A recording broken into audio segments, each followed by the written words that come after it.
Hello friends, இன்றைக்கி gold, காஃபு, throat pain இது எல்லாத்தையும் வீட்டிலே சரி பண்ணுற மாதிரி கற்பூரவள்ளி கஷாயம் எப்படி செய்யலான்னு வாங்க பார்க்கலாம். இதுக்கு கற்பூரவள்ளி இலையை நல்லா வாஷ் பண்ணி எடுத்துக்கோங்க. இப்போது தோசைக்கல்லில் லோ ஃப்ளேமில் வச்சு நல்லா ஹீட் பண்ணிக்கோங்க. கல் சூடானோடனே இப்போ அந்த இலையை இப்படி நம்ம வச்சுக்கிறோம். இப்போ இந்த இலையோட தண்டு பகுதியை கட் பண்ணி எடுத்துக்கோங்க. குழந்தைங்களுக்கு அடிக்கடி சளி பிடிச்சிக்கிட்டே இருக்குது, சளி மருந்து வச்சுக்கிட்டே இருக்கேன் அப்படிங்கிறவங்க இதை ட்ரை பண்ணி பாருங்கள். நல்லா டிஃப்ரென்ஸ் தெரியும். இந்த கஷாயம் நம்ம கொடுத்துக்கிட்டே இருந்தோம்னா குழந்தைங்களுக்கு இம்யூனிட்டி பூஸ்ட் ஆகும். ஸோ இந்த மாதிரி தோசைக்கல் மெத்தடில் யூஸ் பண்ணி நீங்கள் குழந்தைங்களுக்கு கொடுத்து பாருங்கள். நல்லா எஃபெக்டிவாக இருக்கும். நெஞ்சு சளிக்கு கூட இந்த கஷாயம் நல்லா கேட்கும்.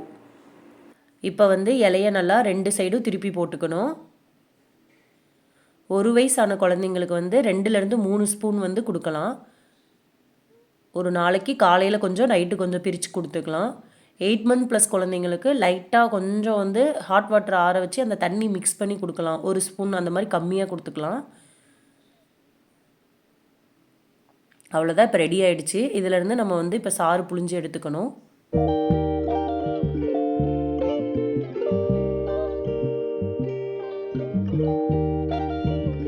தண்ணிலாம் எதுவும் ஆட் பண்ண தேவையில்ல. அப்படியே நம்ம புழிஞ்சு எடுத்தாவே இதிலேருந்து நமக்கு கஷாயம் வரும்.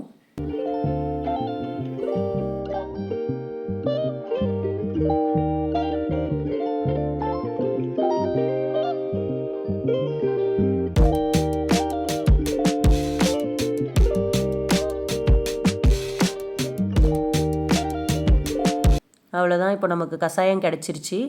இதிலேருந்து நம்ம 2 ஸ்பூன் குழந்தைங்களுக்கு கொடுத்துடலாம்.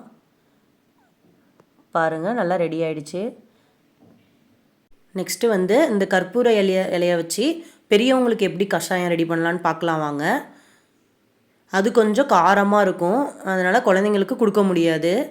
அதுக்கு நம்ம இந்த மாதிரி இலையை லைட்டாக நசுக்கிக்கணும்.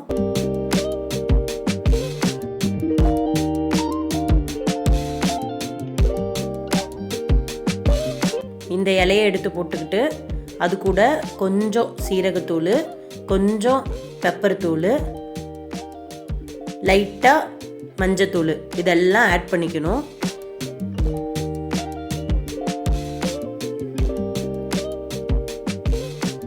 ஒரு கப் அளவு வாட்ரு இதெல்லாத்தையும் மிக்ஸ் பண்ணிக்கிட்டு நல்லா கொதிக்க விடணும்.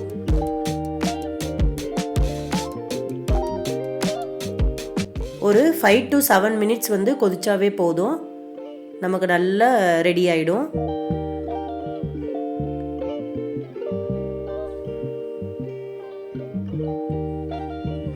நல்லா இந்த மாதிரி மிக்ஸ் பண்ணி வச்சுக்கோங்க.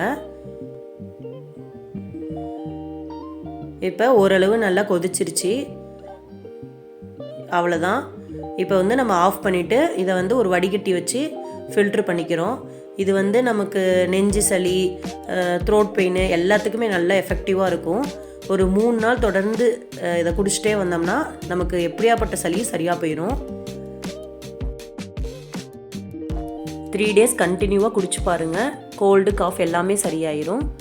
நீங்களும் ட்ரை பண்ணி பாருங்கள்.